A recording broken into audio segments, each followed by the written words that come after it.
تلنگانہ میں آئندہ 3 دنوں تک شدید بارش کا امکان، کئی ڈسٹرکٹس میں ریڈ الرٹ۔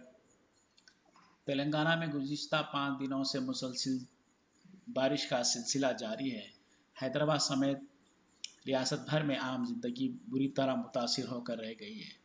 محکمہ موسمیات کے حیدرآباد سینٹر نے بتایا کہ تلنگانہ میں بارش کا سلسلہ آئندہ 3 دنوں تک جاری رہے گا، جہاں کئی ڈسٹرکٹس میں زبردست بارش کا امکان ہے۔ گریٹر حیدرآباد میونسپل کارپوریشن کے عہدیداروں نے کہا کہ شہر میں اگلے 12 گھنٹوں تک تیز ہواؤں کے ساتھ بارش کا امکان ہے۔ پیش قیاسی کی گئی ہے کہ ہوائیں شدت کے ساتھ چلیں گی۔ شہریوں کو خبردار کیا گیا ہے کہ وہ محتاط رہیں، کیونکہ تیز ہواؤں کی وجہ سے درخت ٹوٹ کر گر سکتے ہیں۔ جی ایچ ایم سی کے ڈیزاسٹر مینجمنٹ ڈپارٹمنٹ نے اس سلسلے میں ٹویٹ کر کے عوام کو مشورہ دیا ہے کہ وہ درختوں کے نیچے نہ ٹھہریں اور گاڑیاں احتیاط سے چلائیں۔